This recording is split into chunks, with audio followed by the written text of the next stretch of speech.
So, is there any story in mythology that simply talks about the body to body desire?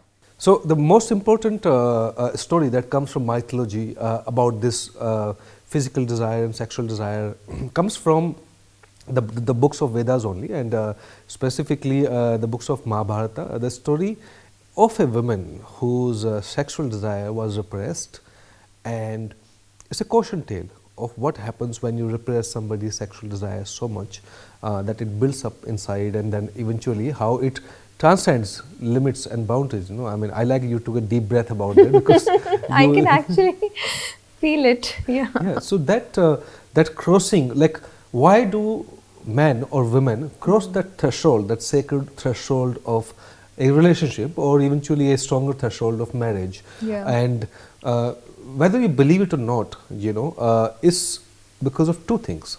One obviously is love, but another more powerful and maybe as powerful force is sex, and they transcend that boundary because these forces allow them to do that, right? And one of the story that comes from the books of mythology is the story of a woman called Ahilya. Now, Ahilya's story is very controversial. It has been written and rewritten many times, sometimes to justify her acts and sometimes to correct her. Who is her Ahilya? trend. So, Ahilya was the woman that was created by Brahma. It's my favorite character from the books of mythology, and it's a character which really represents a lot of issues that women deal with in our modern contemporary times. Ahilya was the woman created by Brahma as an answer to Urvashi's pride in her beauty. So Ahilya said that I'm going to create the most beautiful woman that has ever been created on this planet. Now this is coming from the creator himself, the father of creation, right? So he creates Ahilya, the most beautiful woman, and says that not only she is the most beautiful, she is also going to have the best values a woman can have, and she is going to become the symbol of loyalty and virtues of the women around the world. Now, Ahilya grows up and she comes to the age of marriage. So, Brahma says that, okay, I am going to give her hand to the man who has the ability to circle my universe 3 times and the fastest. Now, while this was going on, Indra, the king of heavens, secretly begins to desire Ahilya. Now, he is a single man, he is a woman's man, he is a player, okay? So, he has Apsaras Indra. and everybody, Indra. And Urvashi was in the darbar of Indra as well, right? But when Indra hears about the beauty of Ahilya, he goes and turns himself into a piece of wood into the yagya of Brahma. And from the fire that comes out of the yagya is Indra. And there Ahilya sitting with her father doing the yagya, so he sees Ahilya for the first time. Okay, so very beautifully explained. And he falls in love with her. And it's interesting because a man who is not loyal to any woman, who is a player, finally loses his heart to this woman. And when Brahma says that I am going to announce the hand of Ahilya for the man who will circle my universe the fastest, Indra says, all right, this is my chance to get my lover, and get married to her. He genuinely wanted to marry her. Ahilya also found Indra's incomings,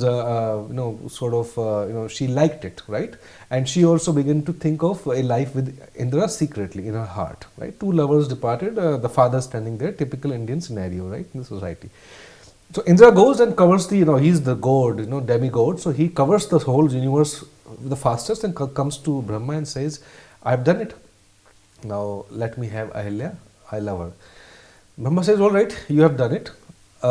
You may go ahead with the wedding ceremonies. The moment he announces that, suddenly there comes a character in mythologies whose job is to basically create conflict.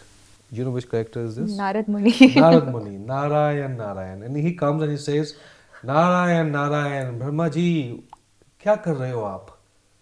So Brahma कहते हैं, what happened? He says, there is a man already on earth who has done 3 rotation of universe faster than Indra. So Brahma says, who is that? And Indra is also like, who can do it? I am the king, I am the god, I am the demigod of heaven, right? He says, on earth there is a rishi called Gautama who every morning wakes up and circles his cow 3 times. And as you know, Brahmaji, that the whole universe lies in the stomach of the cow. So he has been circling the cow for many years, and today morning also when he woke up, he circled the cow 3 times, and thus he circled the universe much faster than Indra.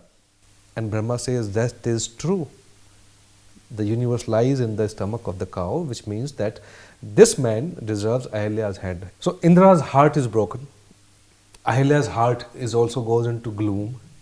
And finally, Brahma, who has to follow the rule of his own creation, marries Ahilya to Rishi Gautam. Now, Gautam is 30-40 years older to Ahilya.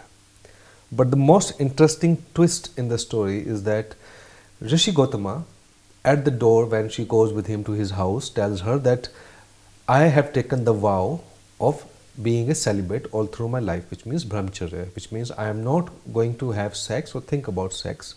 So, all your beauty that Brahma gave you is of no use to me. Now, imagine a woman living with a man who has no effect of her visual presence on him, and also of all the beauty and everything that she has, and she has no motivation to get ready and do herself, which is directly related to the self-esteem of a lot of women as well, marries to a man who has no interest in sex. Anyway, she continues and she follows the words of her father and says that okay, as you say, I will follow what you want me to do, whatever I'll do. So Gautam says, okay, I'm gonna take you every morning. We're gonna do meditation and we're gonna transcend higher out of these bodies, and we are not gonna think about sexual desires, and we'll try to curb it. Now, well, it does not work like that, right? Now, sexual desires of Ahilya were repressed during those sessions, but at times, and there were times when she was feeling this powerful desire to be close to somebody, to feel intimate, to feel validated about her body and about herself as well, right? And Gautam was this aloof, distant, and for whatever reason he had, he is a sage, did not pay any heed to it, right? And it leads to, now scientifically speaking, it leads to a lot of mental disorders as well eventually. In the books of mythologies, it was justified that okay, Ahilya is being loyal servant, and the women, the way she is, to follow her husband's rules and regulations, and she became a good domesticated What wife. happened to her, like repressed sexuality? Yes. So repressed sexuality was there, right? So all that repressed sexuality then becomes this, I would say the mountain of desire, right? All you need is a little spark, right? Yes. I was talking about earlier that there are a lot of couples who do not indulge into sexual activities even after they are married for many months, right? And it creates that kind of a thing, and all it needs is a right opportunity and the right time, and it's a volcano, right? And it just requires that right place and right time for it to have that spark, right? And for Ahilya also, she was going through that, but she was much more stronger because she's a divine woman, she controlled it and all that.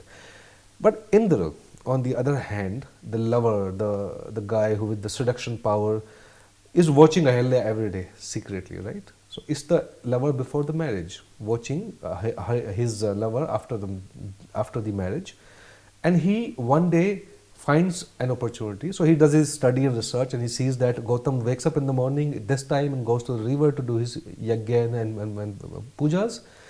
One day he comes in the form of a cock. So he does he gives the early morning sound, and which is earlier than the normal time, right? So the sun hasn't risen, but the sound comes. Now that is the cue for Gautam to step out of the house. So he gets up, he goes to the river, and Indra gets an opportunity.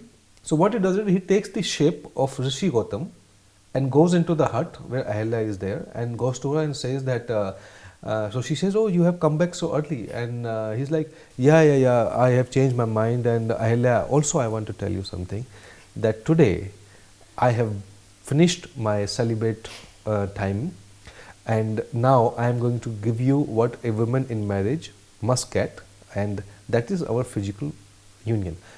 Ahilya was extremely happy, little perplexed, but also happy that obviously, finally I am going to validate my marriage with this man.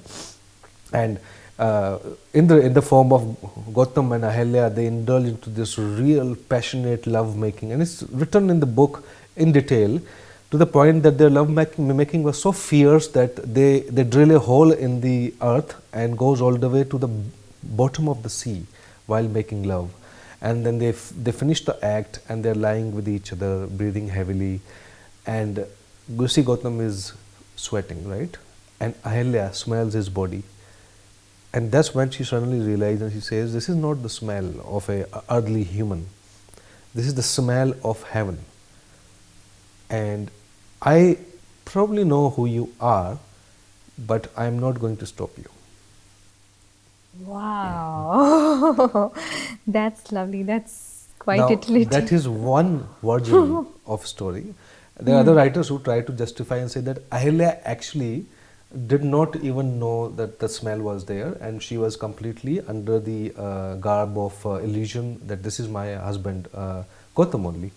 Meanwhile, while that act was happening, Rishi Gautam returns from the river and finds them in the hut being with each other. When he sees that, he's extremely angry, so he curses Indra and he says that you're going to have 1,000 vaginas on your body. And there's a very famous painting in South India of Indra having 1,000 vaginas on his body as well. Shows in the shape of an eye as well. So he curses him like that. Another version that says that Indra was cursed to become a cat. And that's why cat is related to sexuality somehow, you know. And Ahalya, he turns to Ahalya and he says that you are the daughter of Brahma himself, who made you as the most loyal woman, but still the forces of sexual desire could not even leave you alone, right? Forget about the mundane humans on the earth. But you have done it, so you deserve much harsher punishment than them. And he says that I curse you that from today onwards you will turn into a stone and you will feel no touch and no emotion of the world. And that moment, Ahalya's hair, which was flowing in the air, suddenly freezes and turns into a stone, the entire body. And then thousands of years after that, we know that during the time of Ramayana, Ram goes to the jungle with Vishwamitra, and Vishwamitra then tells him this story and says that what has been done wrong by Gautam must be corrected now. And that's how Ram redeems Ahalya of the curse.